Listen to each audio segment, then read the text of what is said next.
اعوذ باللہ السمیع العلیم من الشیطان الرجیم بسم اللہ الرحمن الرحیم خذ من اموالہم صدقۃ تطہرہم وتزکیہم بہا وصل علیہم ان صلاتک سکن لہم واللہ سمیع علیم الم يعلموا ان اللہ هو يقبل التوبة عن عباده ويأخذ الصدقات وان اللہ هو التواب الرحیم۔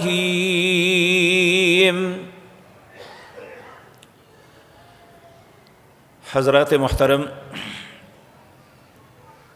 اللہ مالک کا ہم پہ یہ بہت بڑا فضل اور احسان ہے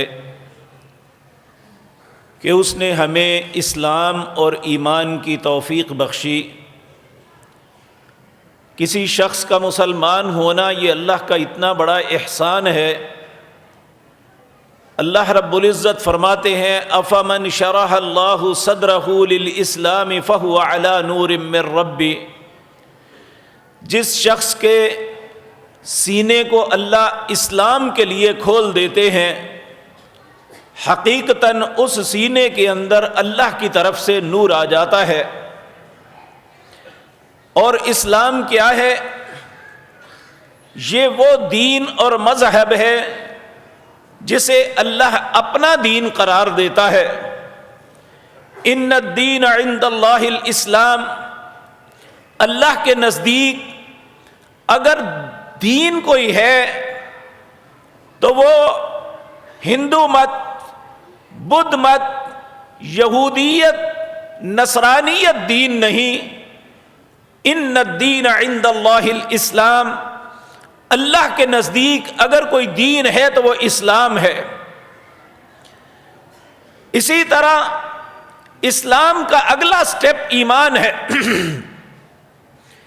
اللہ رب العزت نے اپنے پاک پیغمبر کے کچھ ساتھیوں کو دیکھا جو اسلام لانے کے بعد آپ پہ اپنے اسلام کا جتلا رہے تھے، تو اللہ نے آسمان سے سورۃ حجرات کی آیتیں اتاری، یمنون علیک ان اسلموا قل لا تمنوا علی اسلامکم، اے لوگو اپنے اسلام کا احسان دیتے ہو میرے نبی پر، قل لا تمنوا علی اسلامکم، اپنے اسلام کا احسان میرے نبی پر مت دو، بل اللہ یمن علیکم ان ہداکم للایمان، بلکہ تم پہ اللہ کا یہ احسان ہے کہ اس نے تمہیں ایمان کی توفیق بخشی ہے۔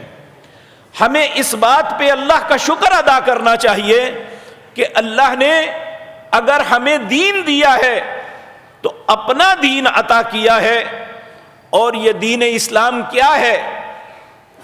ہر مسلمان، بچہ، جوان اور بوڑھا یہ بات جانتا ہے کہ اللہ رب العزت نے انسان کی تخلیق کا جو مقصد بیان کیا ہے اس کا تذکرہ سورۃ ذاریات میں ہے۔ اللہ فرماتے ہیں وَمَا خَلَقْتُ الْجِنَّ وَالْإِنسَ إِلَّا لِيَعْبُدُونَ، آپ تاجر ہیں تو تجارت کریں، یہ اپنی ذات کے لیے ہے۔ آپ صنعت کار ہیں تو چیزیں بنائیں، یہ ہم اپنے لیے اپنی زندگی گزارنے کے لیے کر رہے ہیں۔ آپ کاشتکار ہیں، محنت کرتے ہیں تو اپنے اور اپنی اولاد کے لیے ہے، لیکن اللہ کہتا ہے میرے لیے کیا ہے؟ وَمَا خَلَقْتُ الْجِنَّ وَالْإِنسَ إِلَّا لِيَعْبُدُونَ، میں نے جنوں اور انسانوں کو اپنی عبادت کے لیے پیدا کیا ہے۔ ہم دنیا کی جس اکائی میں بھی کام کریں وہ ہمارا مقصد حیات نہیں ہے۔ ہمارا مقصد حیات کیا ہے؟ الا لیعبدون، صرف اللہ کی عبادت ہے۔ جو شخص اللہ کی عبادت کرتا ہے، جو اللہ رب العزت کے حکموں کی تعمیل کرتا ہے، نبی مکرم صلی اللہ علیہ وسلم نے فرمایا یہ بات میرے رب نے مجھے بتائی۔ اللہ فرماتے ہیں اے ابن آدم، تو میری عبادت کے لیے یا میری عبادت کے وقت اپنے آپ کو فارغ کر لے، میں تیرے ساتھ کیا کروں گا؟ تیرے دل کو رعنائیوں سے، خوشیوں سے، امن و امان سے بھر دوں گا۔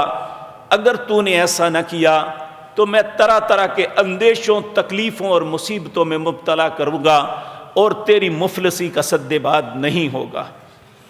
اب یہ بات مجھے اور آپ کو سمجھ لینی چاہیے کہ ہماری زندگی کا اصل مقصد وہ اللہ کی عبادت ہے۔ اللہ ہم سب کو توفیق عطا فرمائے۔ عبادت 3 قسم کی ہوتی ہے۔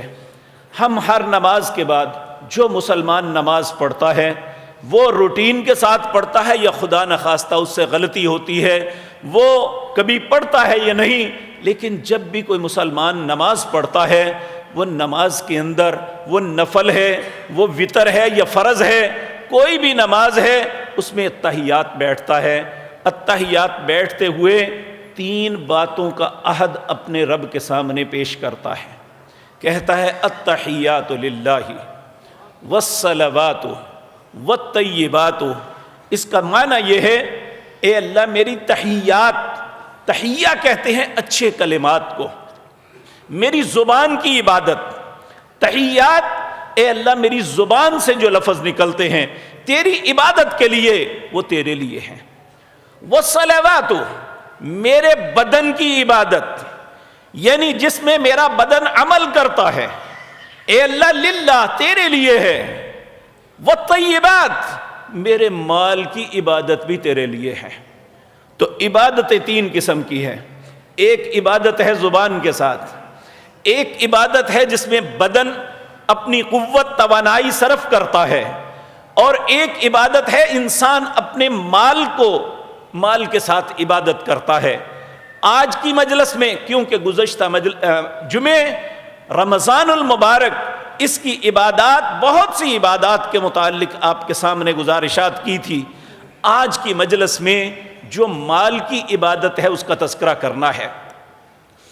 نبی مکرم صلی اللہ علیہ وسلم زبان کی عبادت کے متعلق اللہ سے دعا مانگتے، رب اجعلنی لک ذکارا لک شکارا، اے اللہ مجھے ایسا بنا دے کہ میں تیرا ذکر کرنے والا بن جاؤں۔ اسی طرح وَلِسَانًا ذَاكِرًا، اے اللہ میری زبان کو اپنا ذکر کرنے والا بنا دے۔ یہ رسول اللہ صلی اللہ علیہ وسلم دعا مانگا کرتے تھے۔ اسی طرح بدن کی عبادت، وہ نماز ہے، وہ روزہ ہے، وہ حج ہے، اس میں مال بھی لگتا ہے اور کوشش بھی ہوتی ہے، اور یہ بدن کی عبادت یہ اللہ کے ساتھ تعلق کا نام بن جاتا ہے۔ رسول اللہ صلی اللہ علیہ وسلم نے فرمایا، انسان جب نماز پڑھتا ہے حقیقتاً اگر وہ اس بات کو سمجھ لے، یہ اس کی اور رب کے ساتھ ملاقات کا ایک ذریعہ ہے۔ اسی طرح جو مال کی عبادت ہے، اللہ رب العزت اس کی تقسیم ہے، ان اللہ هو الرزاق ذو القوۃ المتین، اللہ کہتا ہے رزق میں دیتا ہوں، اس کی کمانڈ اینڈ کنٹرول بھی میرے ہاتھ میں ہے، یہ کسی انسان کو نہیں دی۔ تلک الایام نداولها بین الناس، میں لوگوں کے درمیان دنوں کو پھیرتا رہتا ہوں، آج کا مزدور، آج کا فقیر کل کا بہت بڑا صنعت کار، بہت بڑا تاجر، بہت بڑا کاشتکار بن سکتا ہے، اور آج کا صنعت کار کل فقیر ہو سکتا ہے۔ یہ تقسیم اللہ کے ہاتھ میں ہے۔ اگر انسان اس عبادت کو کرتا ہے، یعنی اپنے مال کا حق ادا کرتا ہے، تو پھر اللہ اس پہ تنزلی کو روک لیتا ہے، اللہ اس پہ تنزلی نہیں آنے دیتا بلکہ ترقی عطا کرتا ہے۔ اللہ رب العزت نے، یاد رکھیں، نماز ہمارے بدن کے گناہوں کو صاف کرتی ہے۔ جب کوئی انسان نماز پڑھتا ہے اس کے پچھلے گناہ معاف ہو جاتے ہیں۔ جب انسان روزہ رکھتا ہے تو نبی مکرم صلی اللہ علیہ وسلم نے فرمایا، من صام فی رمضان ایمانا واحتسابا غفر له ما تقدم من ذنبی، جس نے رمضان کا روزہ رکھا اور ایمان اور اپنا محاسبہ کرتے ہوئے، اللہ سے اجر کی امید رکھتے ہوئے، غفر له ما تقدم من ذنبی، اگر اس نے کبیرہ گناہ نہیں کیا تو چھوٹی چھوٹی ساری غلطیاں اللہ معاف کر دیتے ہیں۔ اسی طرح مال کے متعلق فرمایا، اللہ اپنے حبیب کریم جناب محمد الرسول اللہ صلی اللہ علیہ وسلم کو ارشاد فرما رہے ہیں، خذ من اموالہم۔ یہ بات یاد رکھیں، یہ جو مال میرے یا آپ کے پاس ہے نا، یہ ہمارا نہیں ہے، یہ ہمیں عطا ہوا ہے، یہ ایک امانت ہے جو اللہ رب العزت نے دی ہے، اس کی تقسیم ہے کہ کسی کو بہت زیادہ، کسی کو اوسط درجے کا اور کسی کو اس سے محروم رکھا۔ یہ دیکھیں جو لوگ محروم ہیں ان کے پاس کوئی ہم سے کم ہاتھ نہیں ہے، اگر ہمارے 2 ہاتھ ہیں تو 2 ہاتھ انہیں بھی دیے ہیں، اگر اللہ نے ایک دماغ ہمیں دیا ہے تو انہیں بھی ایک دماغ دیا ہے، اگر اللہ نے ہمارے جسم میں ایک قوت اور طاقت رکھی ہے تو یہ چیز اس میں بھی ہے، یعنی ہم سے کسی بھی معاملے میں کم نہیں ہے۔ جو اللہ نے جسمانی اعتبار سے، ذہنی اعتبار سے ہمیں عطا کیا وہ سب کچھ اس کے پاس بھی ہے، لیکن مالک کی تقسیم ہے، جس کو چاہتا ہے دے دیتا ہے، جس سے چاہتا ہے چھین لیتا ہے۔ تو اب جسے دیا ہے اسے کہا کہ جو میں نے تمہیں وَمِمَّا رَزَقْنَاهُمْ، میں نے جو تمہیں رزق دیا ہے، يُنْفِقُونَ، اس میں میرے حکم کے مطابق خرچ کرنا ہے۔ وہ کس طرح خرچ کرنا ہے، کیا دینا ہے، کس طرح کرنا ہے؟ اللہ نے اپنے حبیب کریم صلی اللہ علیہ وسلم کو فرمایا خُذْ مِنْ أَمْوَالِهِمْ صَدَقَةً، اے میرے پیغمبر ان کے پاس جو مال ہے نا اس میں سے جو صدقہ بنتا ہے، یعنی جو اللہ نے حق مقرر کیا ہے ان لوگوں کے لیے جنہیں اللہ نے اس مال سے محروم رکھا ہوا ہے، وہ ان سے لے لے۔ کیوں لے لے؟ ان غرباء میں تقسیم کرنے کے لیے، اپنے لیے نہیں۔ خُذْ مِنْ أَمْوَالِهِمْ صَدَقَةً، ان سے ان کے مالوں میں سے صدقہ لے لیجئے، اس سے کیا ہوگا؟ وَتُزَكِّيهِمْ، تو ان کا مال لے گا تو اللہ انہیں پاک کر دے گا، ان کی ذات کو بھی پاک کرے گا، ان کے مال کو بھی پاک کر دے گا۔ اس لیے یہ بات یاد رکھیں۔ آپ دیکھیں یہ مٹھائی لوگ بناتے ہیں، اس کے لیے چاشنی بنائی جاتی ہے، حالانکہ وہ صاف ستھری چینی ہوتی ہے، لیکن جب وہ ابالا کھاتی ہے تو اس کے اوپر میل آ جاتی ہے، میل کو اتار کے صاف کرتے ہیں۔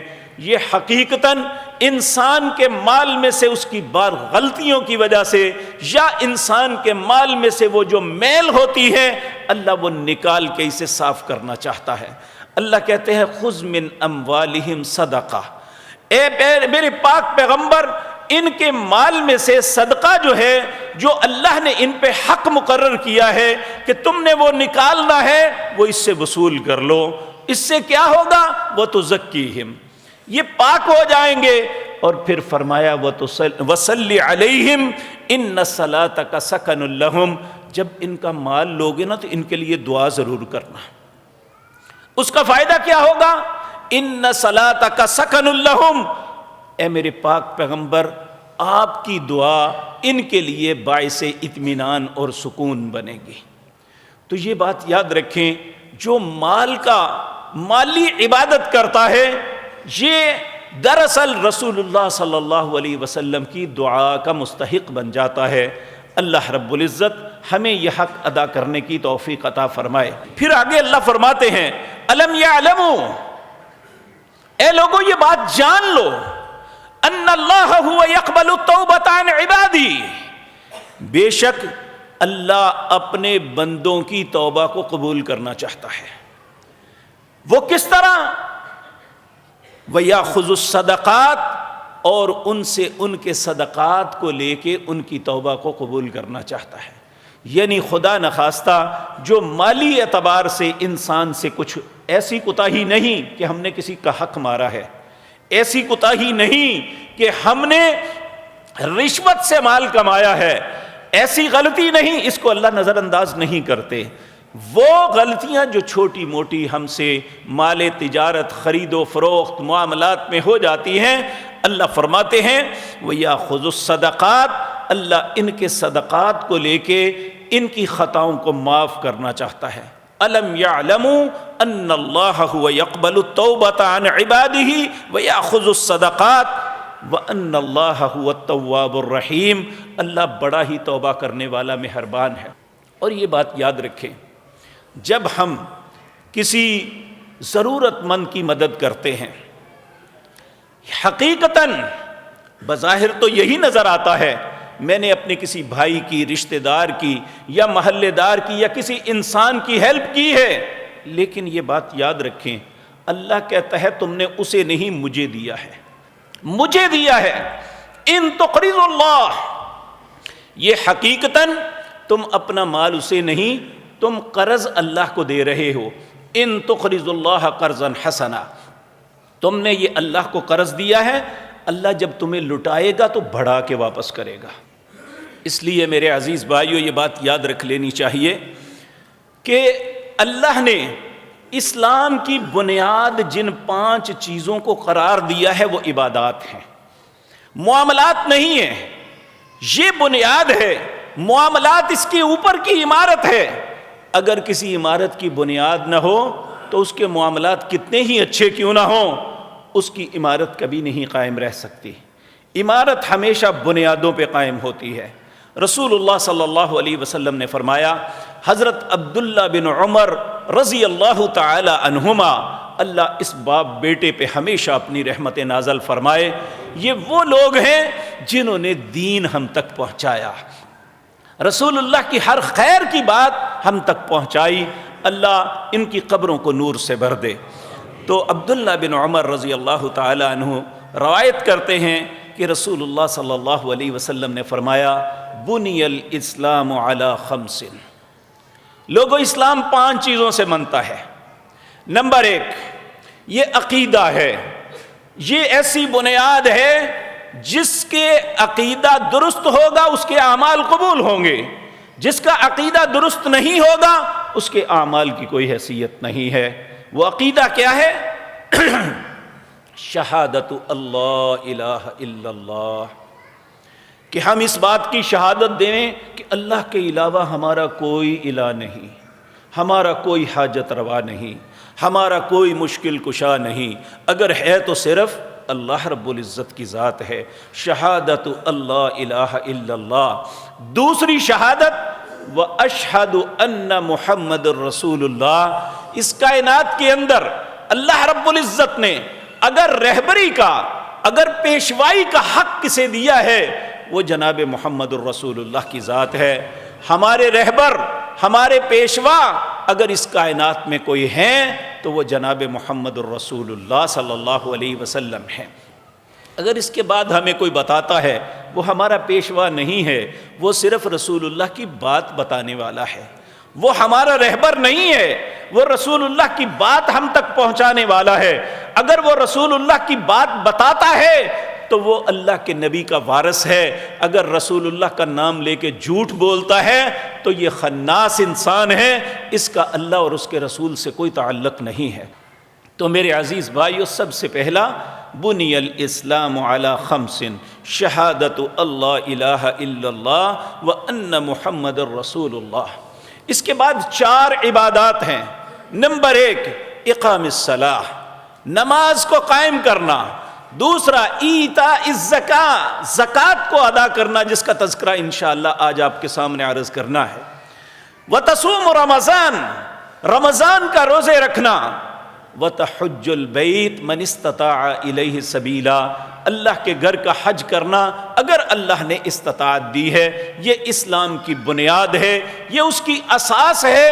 اگر اس میں سے کسی ایک حکم کا انسان انکار کرتا ہے وہ دراصل اسلام کی عمارت کو گرانے والا ہے، اسلام کی عمارت کو منہدم کرنے والا ہے۔ اللہ رب العزت ہمیں اسلام کے اوپر پورا پورا عمل کرنے کی توفیق عطا فرمائے۔ میرے عزیز بھائیو، رسول اللہ رب العزت نے اپنی پاک کلام کے اندر ہمیں حکماً یہ بات ارشاد فرمائی۔ آپ نے فرمایا، یا ایھا الذین آمنو، اے لوگو جو ایمان کے دعوے دار ہو، ادخلوا فی السلم کافہ، اسلام میں پورے داخل ہو جاؤ۔ یہ نہیں نماز پڑھو روزہ نہ رکھو، روزہ رکھو زکوٰۃ نہ دو، نہیں، یہ ساری چیزیں لازم ملزوم ہیں۔ اگر ان سب پہ عمل کریں گے تو ہمارا تعلق اسلام کے ساتھ ہے۔ اگر خدا نخواستہ ان میں کسی کو ترک کرتے ہیں تو ہمارا اسلام کے ساتھ تعلق ختم ہو جاتا ہے۔ میرے عزیز بھائیو، یہ بات یاد رکھیں، نماز، روزہ، زکوٰۃ یہ صرف ہم پہ فرض نہیں ہوا، ہم سے پہلے جتنی امتیں تھے، سیدنا آدم علیہ السلام سے لے کر سیدنا جناب محمد الرسول اللہ صلی اللہ علیہ وسلم تک جتنی امتیں آئیں، ایک بھی امت ایسی نہیں جنہیں نماز کی معافی ملی ہو۔ کیوں؟ اس لیے کہ نماز انسان اور اللہ کا تعلق کا نام ہے۔ دوسرا، روزہ، اللہ رب العزت نے جب روزہ ہم پہ فرض کیا، کہا یا ایھا الذین آمنوا کتب علیکم الصیام کما کتب علی الذین من قبلکم، اے لوگو تم پہ روزے میں نے فرض کیے ہیں، صرف تم پہ نہیں، تم سے پہلے جتنی بھی امتیں ہیں سب پہ روزے فرض کیے۔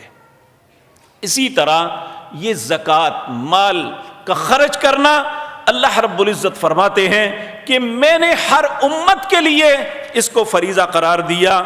اللہ رب العزت سورۃ انبیاء آیت نمبر 73 فرماتے ہیں وَجَعَلْنَاهُمْ أَئِمَّةً يَهْدُونَ بِأَمْرِنَا، یہ انبیاء کو حکم ہے، ہم نے تمہیں لوگوں کی رہنمائی کے لیے بھیجا، لوگوں کا امام بنا کے، بِأَمْرِنَا، ہمارے حکم سے یہ ہوا، وَأَوْحَيْنَا إِلَيْهِمْ فِعْلَ الْخَيْرَاتِ، ہم نے آپ کی طرف وحی کی کہ آپ نے اچھے کام کرنے ہیں اور اچھے کاموں کی تلقین کرنی ہے، اقام الصلاۃ، نماز کو ادا کرنا ہے، وَإِيتَاءِ الزَّكَاةِ، زکوٰۃ کو بھی ادا کرنا ہے۔ جس طرح زکوٰۃ ہم پہ فرض ہے، اسی طرح زکوٰۃ تمام انبیاء پہ بھی فرض تھی۔ کہا وَكَانُوا لَنَا عَابِدِينَ، یہ تین کام کرنے سے کیا ہوگے؟ ہماری عبادت کرنے والے لوگ بن جاؤ گے۔ تو اللہ ہمیں بھی عابد بنا دے۔ اسی طرح حضرت اسماعیل علیہ السلام کے متعلق سورۃ مریم کے اندر آتا ہے وَكَانَ يَأْمُرُ أَهْلَهُ بِالصَّلَاةِ وَالزَّكَاةِ وَكَانَ عِندَ رَبِّهِ مَرْضِيًّا، وہ اپنے گھر والوں کو دو باتوں کی تلقین کیا کرتے تھے۔ پہلی تلقین نماز کی، اقام الصلاۃ، نماز کو قائم کرنا، دوسرا والزکاۃ، زکوٰۃ کو ادا کرنا، وَكَانَ عِندَ رَبِّهِ مَرْضِيًّا، ان دونوں باتوں کی وجہ سے اللہ کہتے ہیں وہ میرے پسندیدہ بندوں میں سے ایک تھے۔ تو انسان اللہ کا پسندیدہ اس وقت بنتا ہے جب اس کے اندر دو وصف ہوں، یعنی ذاتی اعتبار سے وہ نمازی ہو، اور اگر اللہ نے مال دیا ہے تو اس کا حق دیتا ہے۔ میرے عزیز بھائیوں، ہم سب ایمان کے دعوے دار ہیں، لیکن اللہ کسے ایماندار سمجھتا ہے؟ یہ سورۃ انفال ہے، اللہ فرماتے ہیں الذین یقیمون الصلاۃ، وہ لوگ جو نماز کو قائم کرتے ہیں، ومما رزقناہم ینفقون، جو ہم نے انہیں رزق دیا ہے اس میں سے خرچ کرتے ہیں۔ میں پہلے بھی عرض کر چکا، جو ہمارے پاس عزت یا مال ہے یہ ہمارا نہیں ہے، ہمیں عطا کیا گیا ہے، اور اللہ کہتے ہیں جو میں نے عطا کیا ہے اس میں سے تم نے دینا ہے۔ اولئک ھم المؤمنون حقا، اگر ایسا کرو گے تو اللہ رب العزت فرماتے ہیں یہی سچے مومن ہیں۔ اب سوال یہ پیدا ہوتا ہے، زبان کی عبادت یہ اللہ کا ذکر ہے، بدن کی عبادت یہ نماز ہے، روزہ ہے، حج ہے، اور مال کی عبادت اس کا نام زکوٰۃ یا صدقات ہے۔ جس طرح زبان سے عبادت کرنا، رسول اللہ صلی اللہ علیہ وسلم نے فرمایا ایک وہ شخص جو اللہ کا ذکر کرتا ہے، ایک وہ شخص جسے یہ توفیق نہیں ہے، وہ اللہ کا ذکر نہیں کرتا۔ دونوں کی مثال ایسے ہے، ایک زندہ انسان ہے، دوسرا مردار میت پڑی ہوئی ہے۔ جس طرح میت کی کوئی حیثیت نہیں ہوتی، اس طرح اللہ کا ذکر کرنے والے اور نہ ذکر کرنے والے کی مثال ہے۔ العیاذ باللہ، اللہ ہمیں زندہ انسانوں میں بنائے۔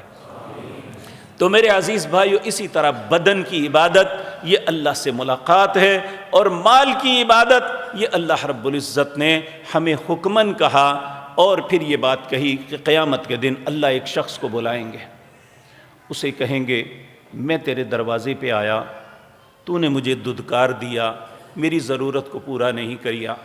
وہ کہے گا اللہ تو ارحم الراحمین، تو رب العالمین ہے، دونوں جہانوں کا مالک ہے، تو میرے دروازے پہ کیسے آیا، میں نے تمہیں کیسے ددکارا؟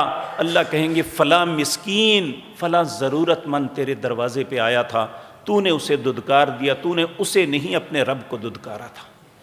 اگر ہم کسی مسکین کی، یتیم کی، کسی ضرورت مند کی مدد کرتے ہیں، اللہ کہتے ہیں تم نے اس کی مدد نہیں، اپنے رب کی مدد کی۔ اور اللہ رب العزت واضح طور پہ یہ بات کہتے ہیں، یا ابن آدم، اے آدم کی اولاد، انفق، تم میرے رستے میں خرچ کر، انفق علیک، مجھ پہ فرض ہے کہ پھر میں تیرے اوپر خرچ کروں گا۔ تو یہ بات یاد رکھے، اللہ رب العزت ہم پہ رحم فرمائے۔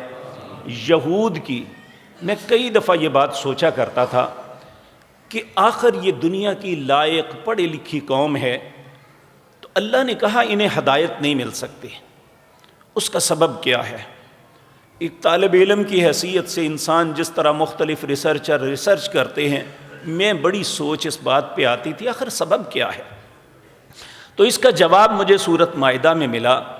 اللہ نے کہا دو چیزیں ہیں، بلکہ ایک مقام پہ فرمایا تین چیزیں ہیں۔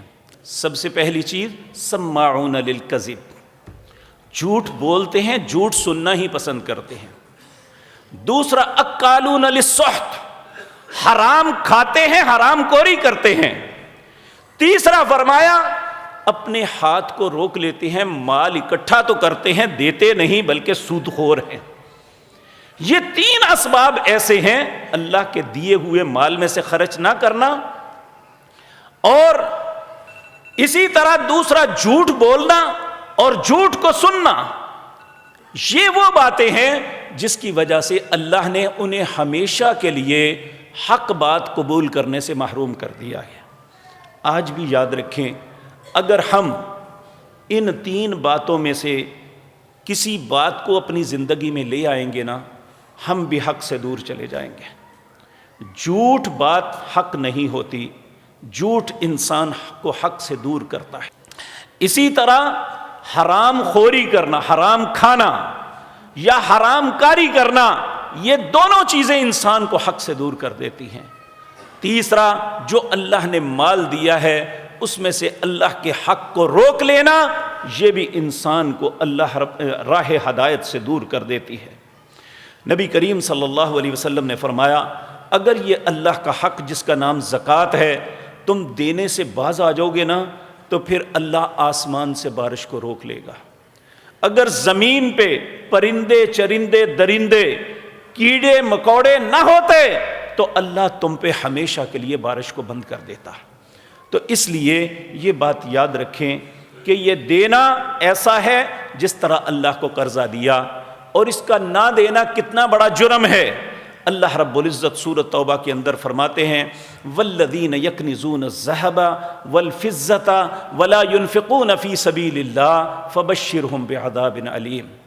جو لوگ مال اکٹھا تو کرتے ہیں، کماتے ہیں، رزق حلال ہی کمایا، والذین یکنزون الذھب والفضة، جو اپنے مال کو اکٹھا تو کرتے ہیں، گن گن کے رکھتے ہیں، وہ سونا ہے یا چاندی، کیونکہ اس زمانے میں کرنسی نہیں ہوا کرتی تھی۔ اس زمانے میں دو سکے تھے، ایک درہم ایک دینار۔ درہم چاندی کا سکہ تھا، دینار سونے کا سکہ تھا۔ کہا جو سونے اور چاندی کو اکٹھا کرتے ہیں، ولا ينفقون فی سبیل اللہ، اللہ کے رستے میں خرچ نہیں کرتے، فبشرہم بعذاب علیم، انہیں خوشخبری دے دو، کس بات کی؟ دردناک عذاب کی، العیاذ باللہ۔ اللہ ہم سب کو اپنی پناہ میں رکھے۔ پھر آگے فرمایا، والذین یکنزون الذھب والفضة ولا ينفقون فی سبیل اللہ یوم یحمى علیہا فی نار جہنم، اس دن یہی مال، اس کی تختیاں بنائی جائیں گی اور ان تختیوں کو جہنم میں گرم کیا جائے گا۔ فتکوی بہا جباہہم وجنوبہم، ان کے چہروں کو اور ان کی سائڈوں، ان کی پیٹھوں کو داغا جائے گا اور کہا جائے گا ھذا ما کنزتم، یہ تمہارا خزانہ ہے، فذوقوا ما کنتم تکنزون، اب چکھو جو جمع کر کے رکھتے تھے لیکن جس اللہ نے دیا تھا اس کا حق نہیں ادا کرتے تھے۔ اس لیے میرے عزیز بھائیوں، اسے ادا کرنا، اپنے آپ کو پاک کرنا، اپنے مال کو پاک کرنا، اس کو نہ ادا کرنا اللہ کے غضب کو دعوت دینا ہے۔ اب سوال یہ پیدا ہوتا ہے کہ کن لوگوں پہ زکوٰۃ فرض ہے۔ نبی مکرم صلی اللہ علیہ وسلم نے ہماری جو رہنمائی فرمائی، اس زمانے میں 2 سکے تھے، ایک چاندی درہم، ایک دینار۔ 200 درہم اور 20 دینار یہ اکول تھے، برابر تھے۔ کہا جس کے پاس 20 دینار ہوں یہ 7.5 تولہ سونا بنتا ہے، جس کے پاس 200 درہم ہو یہ 52.5 تولے چاندی بنتی ہے۔ لیکن آج چونکہ سونا بہت شوٹ کر گیا، چاندی بہت نیچے رہ گئی، 52.5 تولہ چاندی یہ 2 لاکھ کے قریب اس کی قیمت بنتی ہے، اور 2 لاکھ والا بندہ چھابڑی بھی نہیں لگا سکتا صحیح طریقے سے، اپنے گھر کی کفالت نہیں کر سکتا۔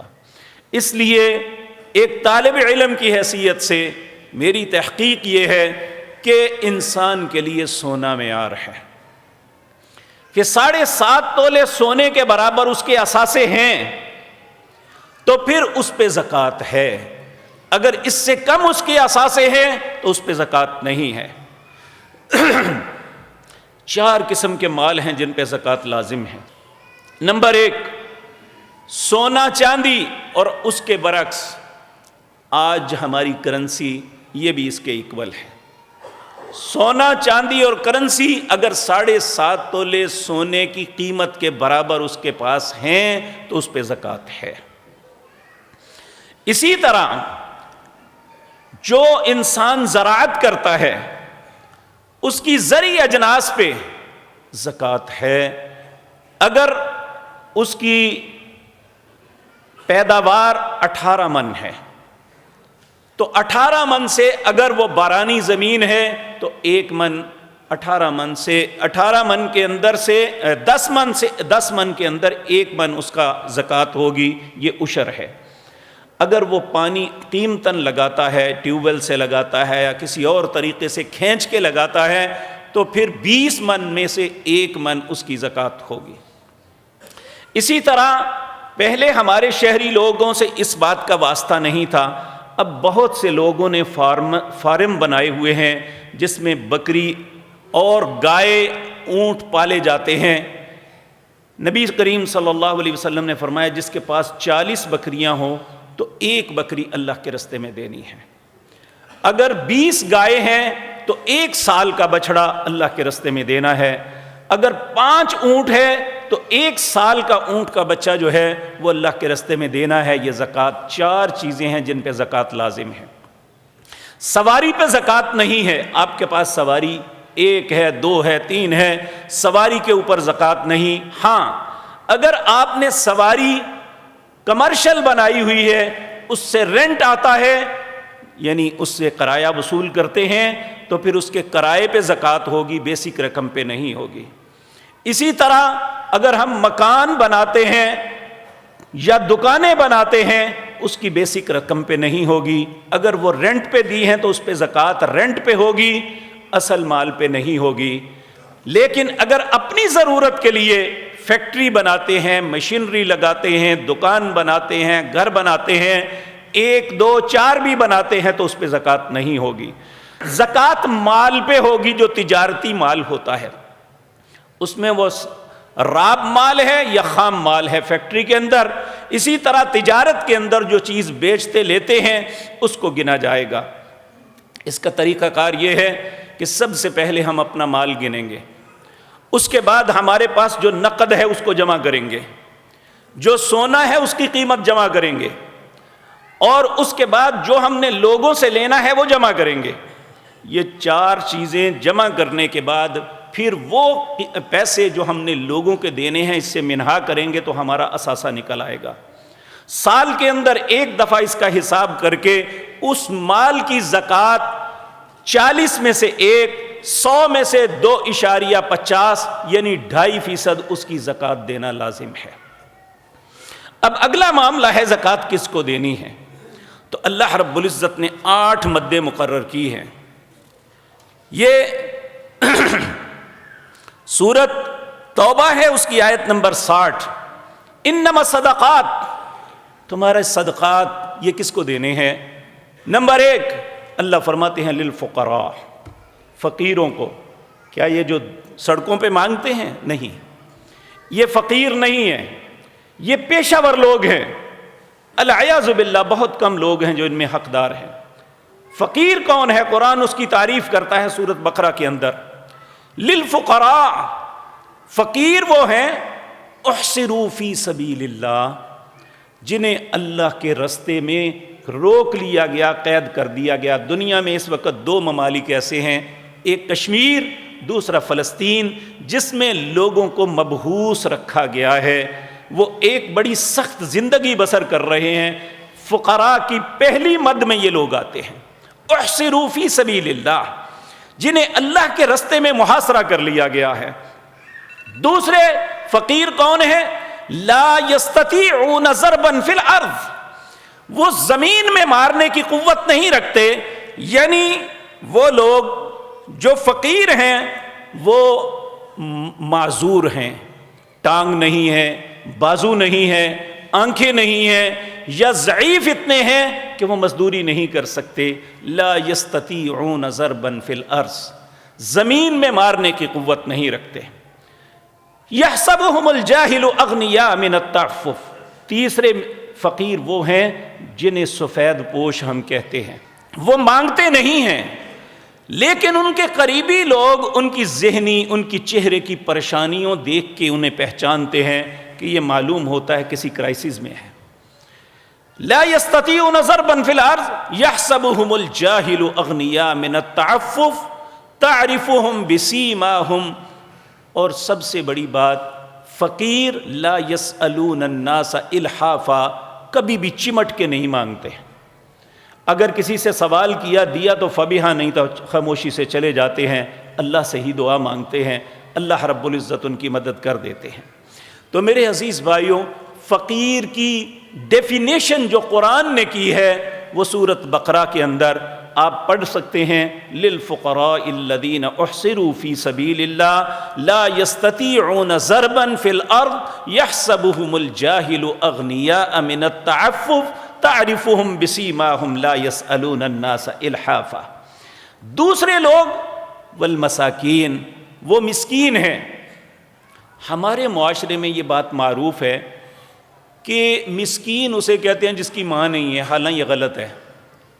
مسکین اس مزدور کو، اس سیلز مین کو کہتے ہیں جو محنت مزدوری کرتا ہے لیکن اہل و عیال بڑا ہے، اور وہ کوشش کے باوجود اپنے اہل و عیال کی اچھے طریقے سے کفالت نہیں کر سکتا.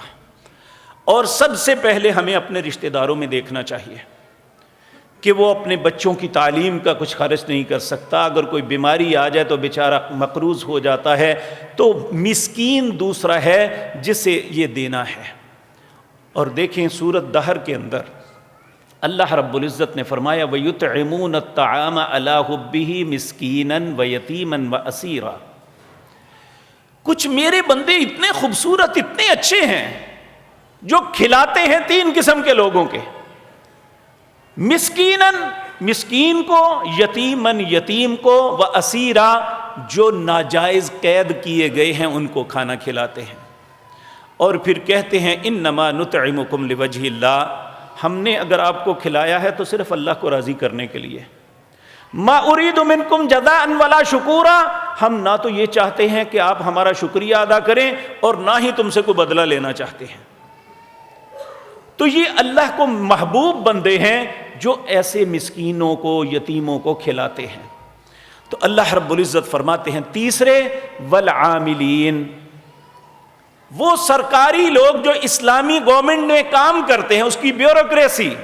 ایک علماء کی جماعت کہتی ہے جو زکوٰۃ اکٹھے کرنے والے بیوروکریٹس ہیں.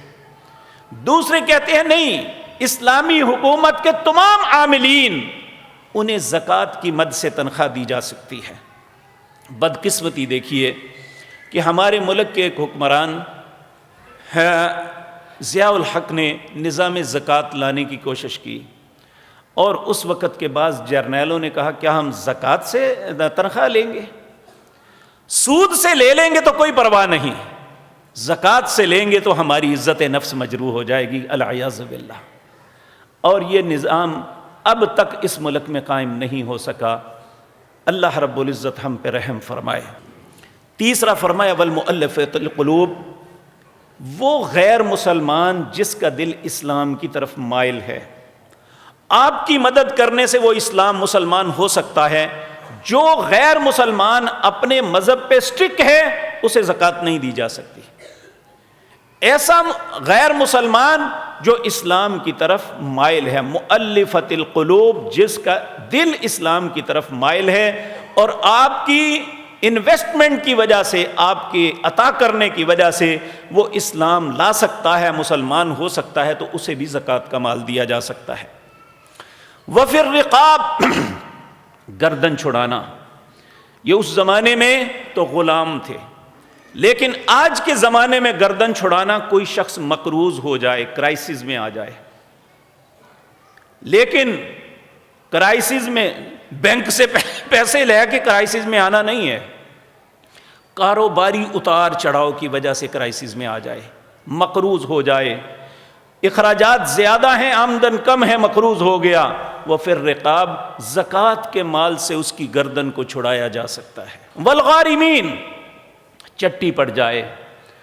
آپ میں سے بہت سے لوگ ایسے ہیں جنہیں اللہ نے مختلف مجلسوں میں سربراہ بنایا ہوا ہے، لوگ ان کے پاس فیصلے لے کے آتے ہیں، بعض اوقات وہ کسی کی ضمانت دے دیتے ہیں، بھائی اب اسے چھوڑ دو، اگر یہ نہ دے گا تو میں ادا کر دوں گا۔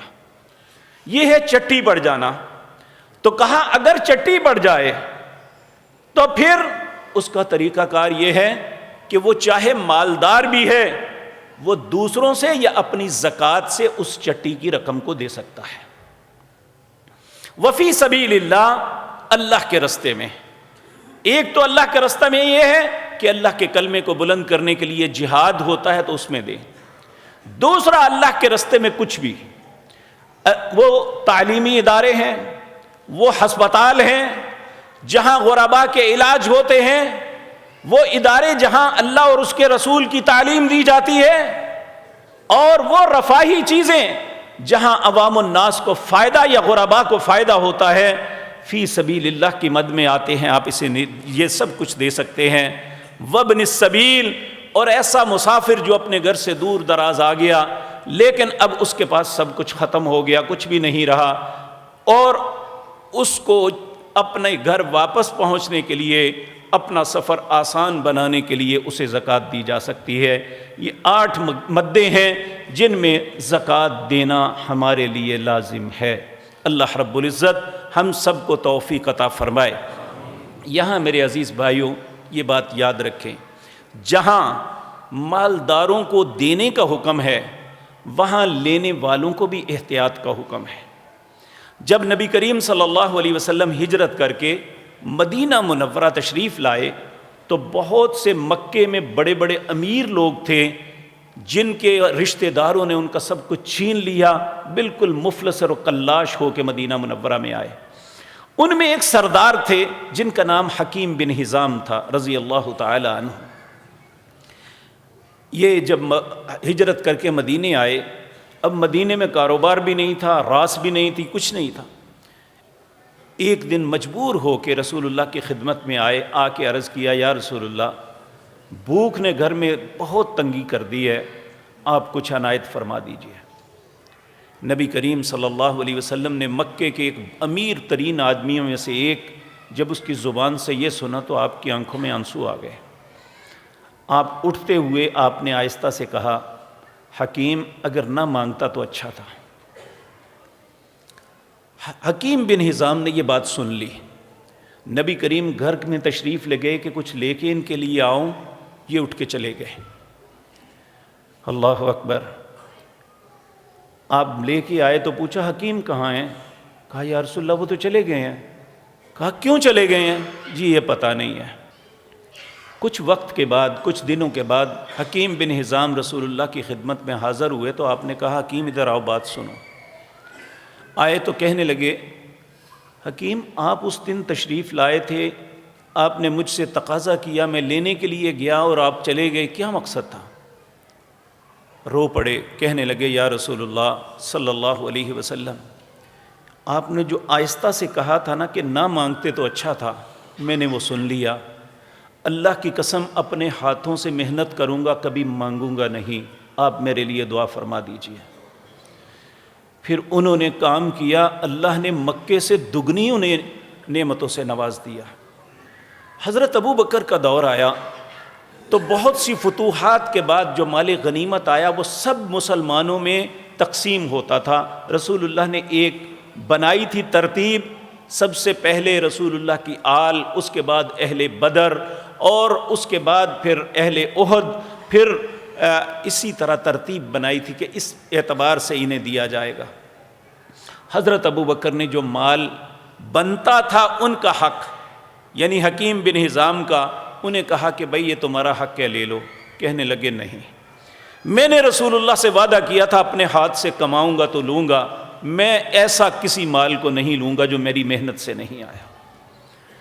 حضرت ابو بکر نے اسے رکھ لیا، چلو آج نہیں کل لے لیں گے جب ضرورت پڑے گی۔ اگلا سال آیا تو انہوں نے پھر انکار کر دیا۔ یہ مال ان کا بیت المال میں جمع ہوتا رہا اور نوٹ ہو گیا کہ یہ فلاں کا مال ہے۔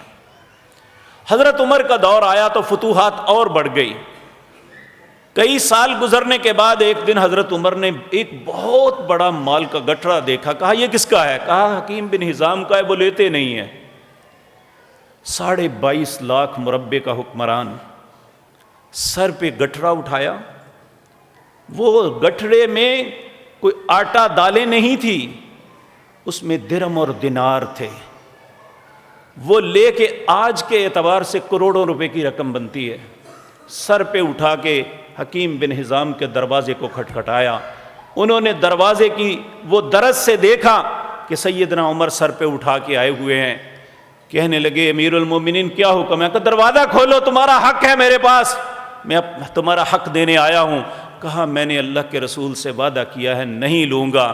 حضرت عمر باہر سے دروازہ کھٹکھٹا رہے ہیں، وہ منع کر رہے ہیں، اور انہوں نے نہیں لیا تھا۔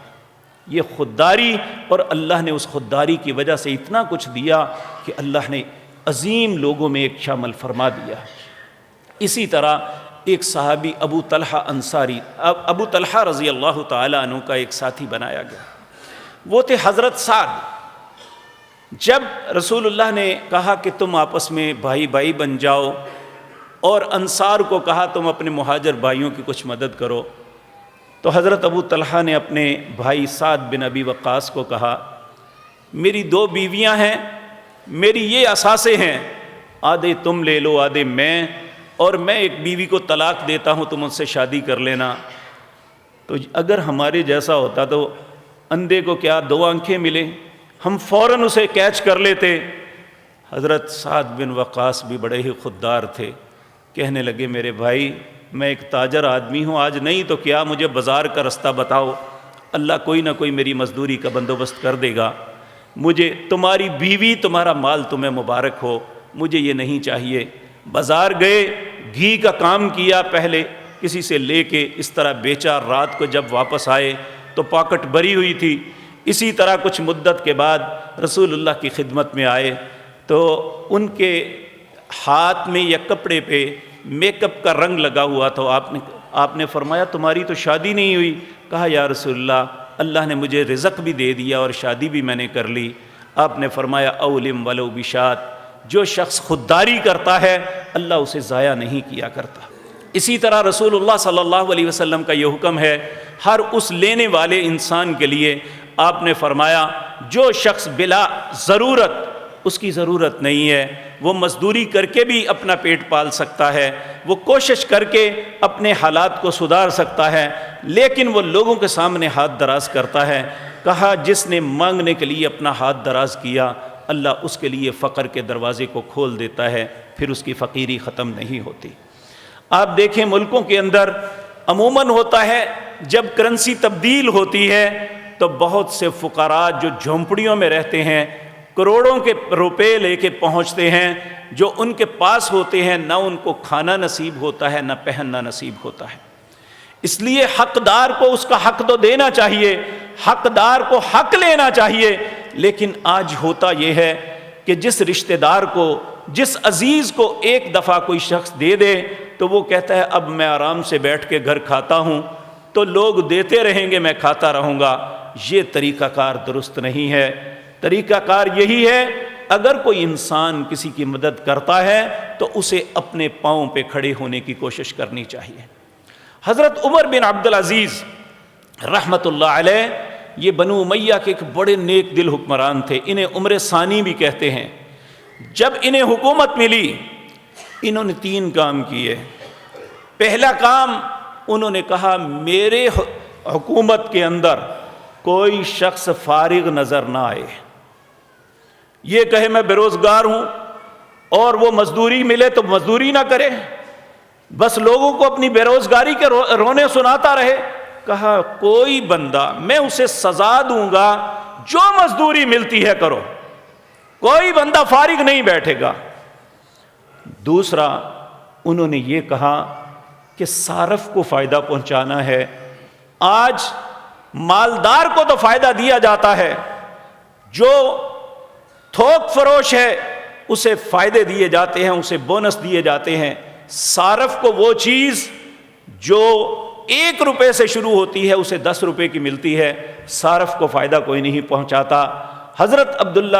حضرت عمر بن عبدالعزیز نے کہا کہ میں حکماً کہتا ہوں بحیثیت سربراہ مملکت کہ صارف کو فائدہ پہنچاؤ، اس سے تم دیکھو گے اللہ تمہارے مال میں کتنی برکت عطا فرماتا ہے۔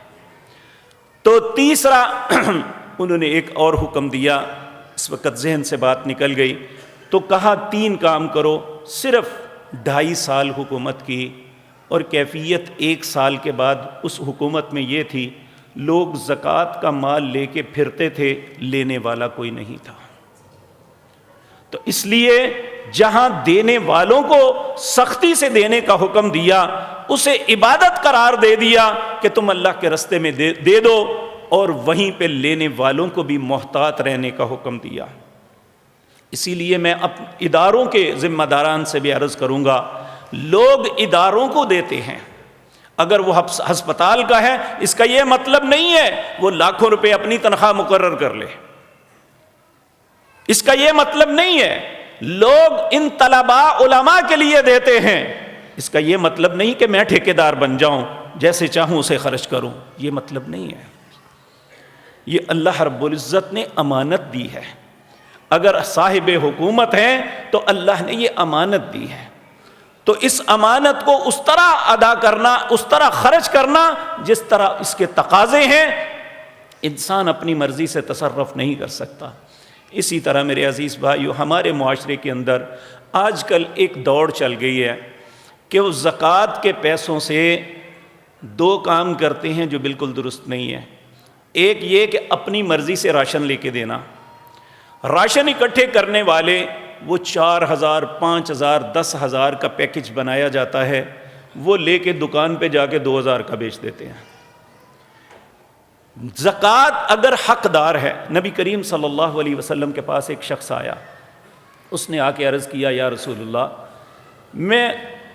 مجھے کچھ عطا کیجیے۔ آپ نے پتہ کیا جواب دیا؟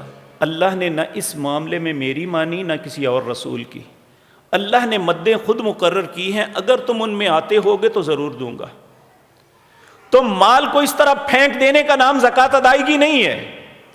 جس طرح ہم نماز کی ادائیگی کے لیے اللہ کے گھر میں حاضر ہوتے ہیں، وضو کرتے ہیں، اپنا لباس صاف دیکھتے ہیں، اپنا جسم دیکھتے ہیں کہ جسم میں کوئی پلیدگی تو نہیں ہے، پھر نماز کو درست طریقے سے ادا کرتے ہیں، اسی طرح یہ مال کی عبادت ہے، اسے درست ہاتھوں میں جانا چاہیے، حقدار کے پاس جانا چاہیے اور حقدار کو ڈھونڈنا چاہیے۔ سب سے پہلے حقدار آپ کے سکے بھائی ہیں، آپ کی سکی بہنیں ہیں، آپ کی وہ بیٹیاں ہیں جن کی شادی کر کے آپ انہیں اپنے گھر سے ودا کر چکے ہیں، اگر وہ کرائسس میں ہیں یہ سب سے پہلے حقدار ہیں آپ کے پڑوس میں رہنے والے لوگ آپ کے اس مال کے حقدار ہیں۔ آپ اپنے پڑوس میں دیکھیے، ایسا نہیں ہونا چاہیے کہ ایک لمبی لائن لگوا لیں، پتہ نہیں کہاں کہاں سے آئے اور آپ ان میں 2 ہزار بانٹتے رہیں، اس کا نام زکوٰۃ نہیں ہے۔ آپ کسی ضرورت مند کی ضرورت کو پورا کیجیے۔ تو اللہ رب العزت جس طرح دوسری عبادات میں آپ حج کرنے کے لیے جاتے ہیں، عمرے کے لیے جاتے ہیں، سیکھتے ہیں میں نے وہاں جا کے کرنا کیا ہے، تاکہ میری عبادت اللہ کی بارگاہ میں قبول ہو جائے۔ اسی طرح یہ مالی عبادت ہے، اسے بھی ایسی جگہ پہ صرف کرنا چاہیے جس میں حقدار تک اس کا حق پہنچے۔ تو اللہ رب العزت ہم سب کو جملہ عبادات، وہ زبان کی ہیں، وہ بدن کی ہیں، وہ مال کی ہیں، ہمیں اسے احسن طریقے سے ادا کرنے کی توفیق عطا فرمائے۔ یہاں آخری بات عرض کر دوں، غرباء عموماً احساس کمتری کا شکار ہوتے ہیں، انہیں ایسا نہیں کرنا چاہیے۔ نبی کریم صلی اللہ علیہ وسلم کے پاس غرباء کے ایک جماعت آئی، آ کے کہنے لگے یا رسول اللہ صلی اللہ علیہ وسلم، یہ ہمارے امراء بھائی ہیں، ہم بھی نماز پڑھتے ہیں، یہ بھی نماز پڑھتے ہیں، ہم بھی روزہ رکھتے ہیں، یہ بھی روزہ رکھتے ہیں، لیکن یہ اللہ کے راستے میں خرچ کرتے ہیں، ہم نہیں کر سکتے۔ آپ نے فرمایا تمہیں ایسا عمل بتاؤں کہ تم اگر کرو تو ان کے مال خرچ کرنے سے زیادہ اللہ تمہیں اجر عطا فرما دے۔ انہوں نے کہا یا رسول اللہ اسی لیے آئے ہیں۔ آپ نے فرمایا ہر نماز کے بعد 33 مرتبہ سبحان اللہ، 33 مرتبہ الحمدللہ، 34 مرتبہ اللہ اکبر پڑھو، ان کے مال خرچ کرنے سے زیادہ اللہ آپ کو اجر عطا فرما دیں گے۔ اب ان غرباء نے یہ کام کرنا شروع کر دیا، لیکن اس زمانے کے امراء بھی نیکی میں پیچھے رہنے والے نہیں تھے۔ انہوں نے سوچا یہ پتہ نہیں انگلیوں پہ بیٹھ کے نماز کے بعد کیا گنتے ہیں، انہوں نے ٹو لگانی شروع کر دی۔ آخر پتہ چل گیا کہ انہوں نے رسول اللہ سے یہ پوچھا اور آپ نے یہ بتایا، انہوں نے بھی یہ ذکر اذکار کرنا شروع کر دیا، سبحان اللہ، الحمدللہ، اللہ اکبر۔ تو پھر غرباء رسول اللہ کی خدمت میں گئے، جا کے کہنے لگے یا رسول اللہ انہوں نے تو یہ ذکر بھی کرنا شروع کر دیا۔ پھر اللہ کے پیغمبر نے فرمایا ذالک فضل اللہ یؤتی من یشاء، یہ اللہ کا فضل ہے جس کو مرضی عطا کر دے۔ میرے بھائیوں، اگر اللہ نے مال بھی دیا ہے، گھر بھی اچھا دیا ہے، سواریاں بھی دی ہیں، اگر ساتھ دین بھی دیا ہے، تو ایک عرب شاعر نے بڑا خوبصورت کلمہ کہا، کہتا ہے ما احسن الدین والدنیا اذا اجتمعا، اس بندے سے بڑا خوش نصیب کوئی نہیں جسے اللہ نے دنیا کی نعمتوں سے بھی نوازا اور دنیا کے مال سے بھی نوازا۔ وَأَقْبَحَ الْكُفْرُ وَالْأَفْلَاسُ فِي الرَّجُلِ، اس سے بد نصیب کوئی نہیں ہے جسے اللہ نے فقر میں بھی مبتلا کیا اور کفر کی زندگی بسر کر رہا ہے۔ اللہ ہم سب کو ایمان اور اسلام کی زندگی عطا فرمائے، اسلام کی بنیاد کو پورا کرنے کی توفیق عطا فرمائے۔ اللہ ہم سب کو اپنے انکار، اپنے کفر، اپنے احکام کی نافرمانی سے محفوظ رکھے۔ اقول قولی ھذا واستغفر